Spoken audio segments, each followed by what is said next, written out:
ചെമ്പനീർ പൂവ് പരമ്പരയിൽ പുതുതായി രേവതി എന്ന കഥാപാത്രത്തെ അവതരിപ്പിക്കാൻ എത്തുന്ന നായികയാണ് റബേക്ക സന്തോഷ്. എന്നാൽ റബേക്ക സന്തോഷ് ആണ് പുതുതായി ഗോമതി പ്രിയക്ക് പകരം രേവതി എന്ന കഥാപാത്രത്തെ അഭിനയിക്കാൻ വേണ്ടി ചെമ്പനീർ പൂവ് പരമ്പരയിലേക്ക് എത്തുന്നത് എന്ന് അറിഞ്ഞതിന് പിന്നാലെ ഏറെ പ്രേക്ഷകർക്കും താരത്തിനെതിരെ വിമർശനമായി എത്തിയിരിക്കുകയാണ്. ഞങ്ങൾക്ക് ഞങ്ങളുടെ രേവതിയെ ഗോമതിയെ മാത്രമേ കാണാൻ സാധിക്കൂ, റബേക്കയെ കാണാൻ സാധിക്കില്ല എന്നാണ് ഒരു പറ്റം ആരാധകർ പറഞ്ഞുകൊണ്ട് റബേക്കയ്ക്കെതിരെ വിമർശനവുമായി രംഗത്ത് വന്നിരിക്കുന്നത്. എന്നാൽ ഈ വിമർശനങ്ങൾക്കെതിരെ പ്രതികരിച്ചിരിക്കുകയാണ് റബേക്ക സന്തോഷ്. റബേക്ക സന്തോഷ് പ്രതികരിച്ച ആ വീഡിയോ കാണാം.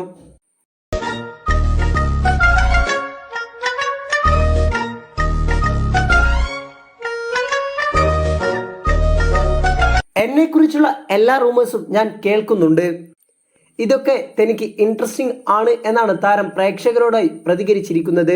ചെമ്പനീർ പൂവ് പരമ്പരയിലേക്ക് റബേക്ക സന്തോഷിനെ ക്ഷണിച്ചത് ഡയറക്ടറാണ്, അല്ലാതെ റബേക്ക സന്തോഷ് തനിക്ക് വേഷം വേണം എന്ന് പറഞ്ഞുകൊണ്ട് അങ്ങോട്ട് പോയതല്ല.